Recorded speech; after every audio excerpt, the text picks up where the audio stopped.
What is up? Thank you for tuning in to the Clementine podcast. I'm your host, Tyler Clements, and I am picking the Week 6 NFL games against the spread.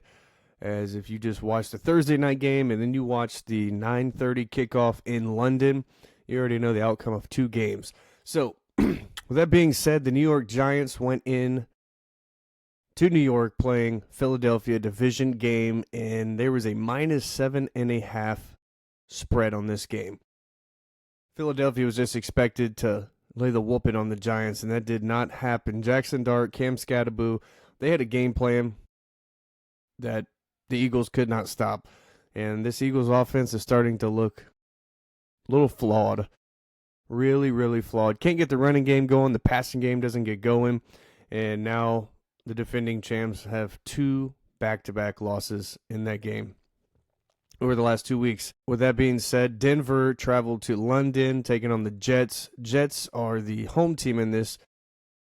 I'm honestly going to pick, because I already know the outcome, I went -7.5 with Denver. Denver wins 13-11. Jets actually had the lead because there was a penalty in the end zone, which I haven't figured out yet, mainly because the Jets had a defensive penalty and the Broncos had a holding penalty in the end zone.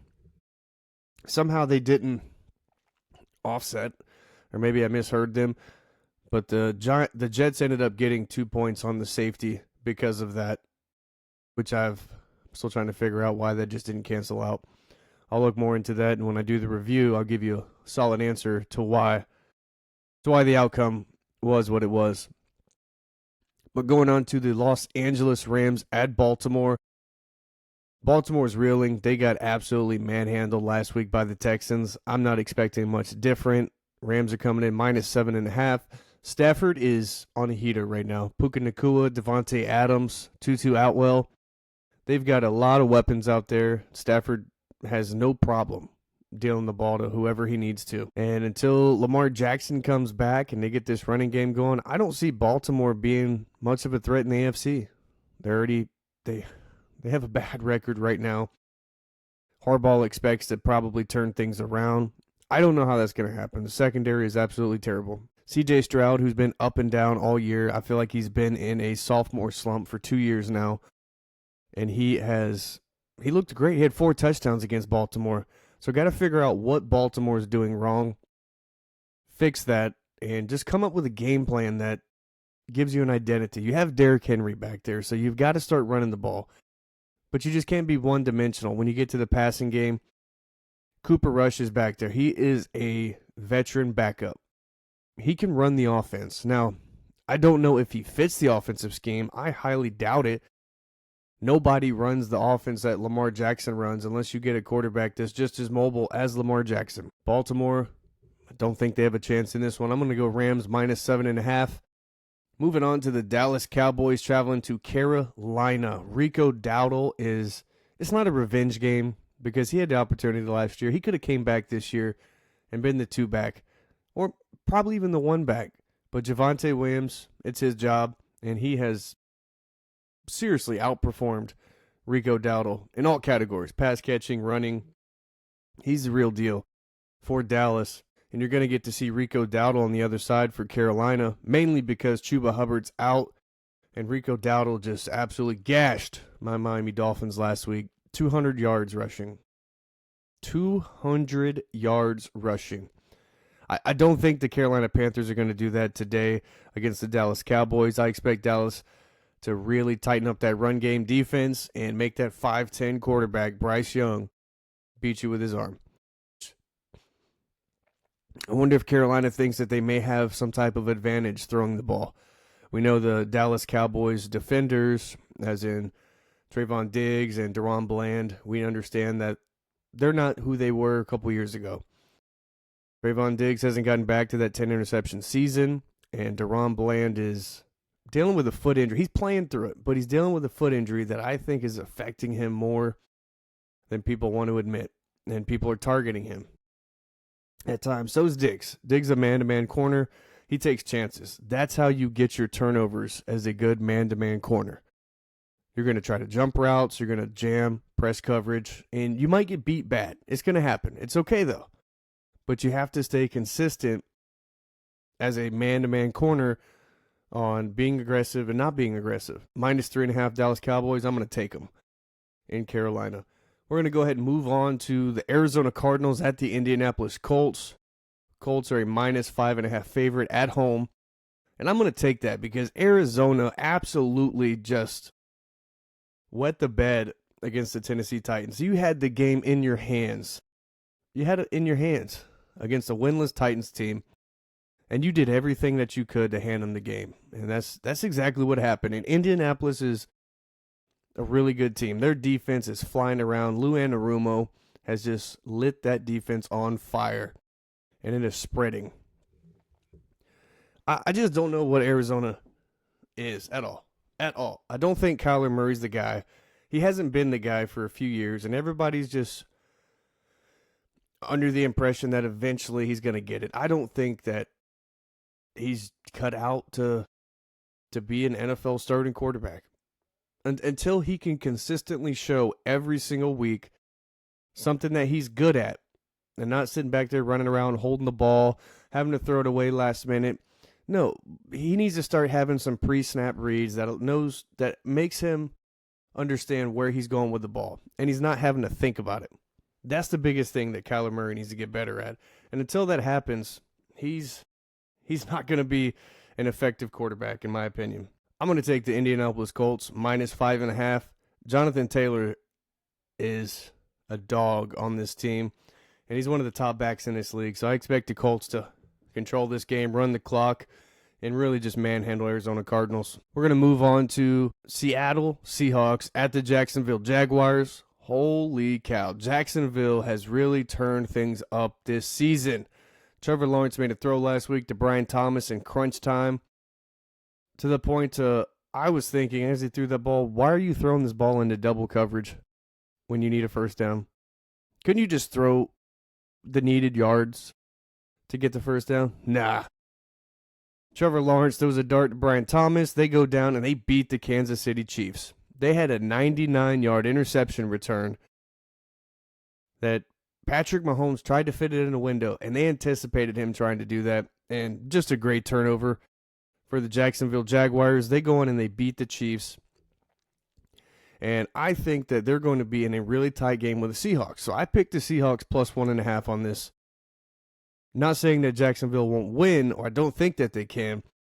I just think Seattle is a little bit better offensively in their passing game than Jacksonville is. So if Seattle can get on top of them with a good defense, Jacksonville may struggle passing the ball to try to get back in this game, because ETN has been really good for them. In the games that they've won, they've been able to run the ball. So if Jacksonville can't run and they're going to have to throw against Seattle, I think Seattle is a little bit better equipped all-around offense-wise and defense-wise, in my opinion. Jacksonville is making a run this year. The Colts and Jacksonville in the same division. That division's about to get really, really tough. But with that, I am going to go ahead and take Seattle +1.5. See how that pans out for me. That's a tough game. There's not too many games with 1.5 spreads, but that one and the Sunday night game tonight. Excuse me. All right, moving on to the main game that I'm going to watch from 1 o'clock until 4 o'clock. Los Angeles Chargers at the Miami Dolphins. +5.5 is Miami. And, of course, I'm a homer. I'm going to take them. Speaking of that, I've even got the Jalen Waddle character shirt on today. Can we give that a little shout out? Jalen Waddle needs to have a big game today against this Los Angeles Chargers defense. I don't know what Herbert's going to be able to do today. Mainly to the aspect of Herbert doesn't have an offensive line. So I have him in fantasy, and I'm trying to decide if I'm going to start Justin Herbert or if I'm going to start Aaron Rodgers. And right now I have Justin Herbert on the bench. I don't know why, but I just feel like the Miami defense may be able to get after him, pass rush-wise. Can't guarantee it. Matter of fact, I might even pump fake myself and put Justin Herbert back in right now.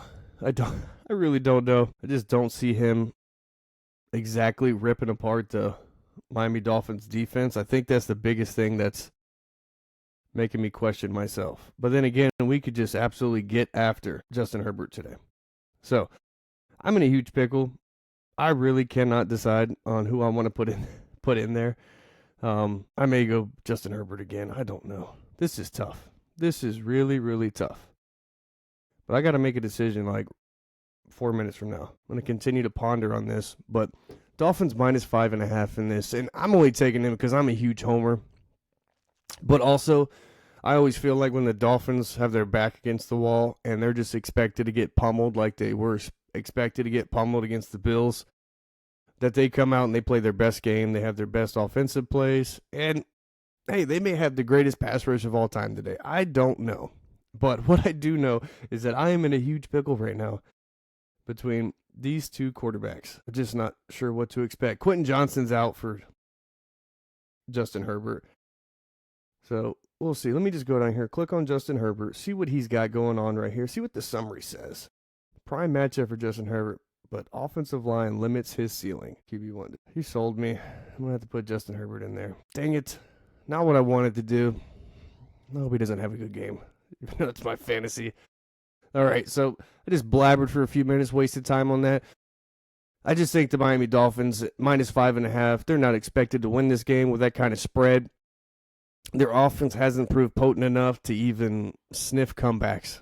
So, Chargers, if they have time to pass the ball, they're going to kill the Dolphins. But if not, that running game for the Chargers could keep this close game. Dolphins could have a chance. And that's what's going to keep me at this plus 5.5. I'm taking Miami plus 5.5. Moving on to the Cleveland Browns at the Pittsburgh Steelers. Cleveland going with Dylan Gabriel now. No more Joe Flacco as he's traded to the Cincinnati Bengals. Literally just traveled a few hours another direction to change teams. We're the same colors, pretty much, but different teams. Pittsburgh comes off a bye week. Aaron Rodgers had an amazing game in London. That was Dublin, Ireland. And expect him to come back and really be on target with DK Metcalf because Metcalf showed out in that game. One of those games, though, where Metcalf had a really good game, all in the first half. Need to get some more in the second half because I need some fantasy points. Come on, DK. I'm going to go minus 4.5 with Pittsburgh. Dylan Gabriel hasn't proved himself yet, and I think Pittsburgh, having a veteran coach in there, he's going to do things to really get that rookie quarterback off of his game. If he likes to be on time, make quick reads, and fire the ball, they're going to slow that down about a half second and see if he can still function well. Pittsburgh, minus 4.5. New England at the New Orleans Saints. Drake May looks like a guy. I'm going Patriots minus 3.5 on this. New Orleans still has not figured out anything about themselves. Spencer Rattler is playing better.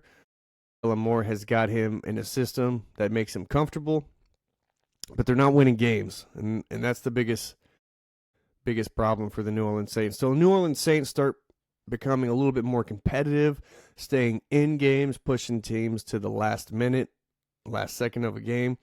I don't feel like I can pick them besides if they have a huge spread against them. With that being said, minus 3.5, New England Patriots. Tennessee Titans at the Las Vegas Raiders, plus 6.5. That's what I'm going with the Titans. Titans last week proved me correct with the Arizona Cardinals game. Cam Ward threw an absolute dime to Calvin Ridley. I think they're going to continue to build chemistry in this game. Las Vegas has not been anything that I've expected. I thought Pete Carroll would really turn things around. I just thought they would be better just because Pete Carroll was there. That has not happened. As a matter of fact, they're about the same.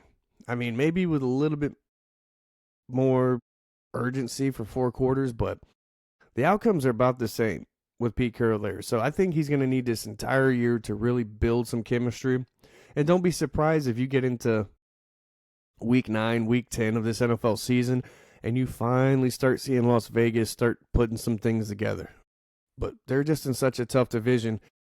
You can't start late at all. Broncos and Chiefs are the top dogs in that division. And right now, they are starting to get things rolling. The Chiefs are kind of up and down, but we don't expect them to just fall off. We expect them to be contenders because they've been in Super Bowls consistently over the last 5 years. 7 if you want to be technical. So I think Tennessee, Cam Ward, they're going to build off their first win last week against the Cardinals, taking them plus 6.5. I just think that's a lot going against the Raiders, especially because the Raiders have not been playing well. I'm going to go ahead and move on. Cincinnati Bengals at the Green Bay Packers. New starting quarterback Joe Flacco going to be in for the Cincinnati Bengals.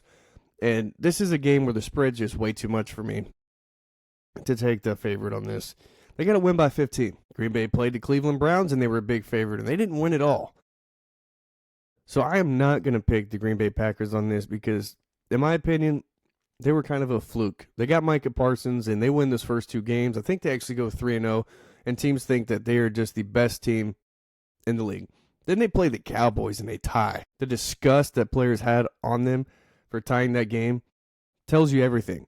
So Cincinnati's going to go into Green Bay. I think Joe Flacco is going to have one of his better games, and I'm peeking over here to the right because Dolphins just started this 1 o'clock game. And Malik Washington just had a fantastic return to start this game. San Francisco at Tampa Bay. If I didn't say it, Cincinnati plus 14.5.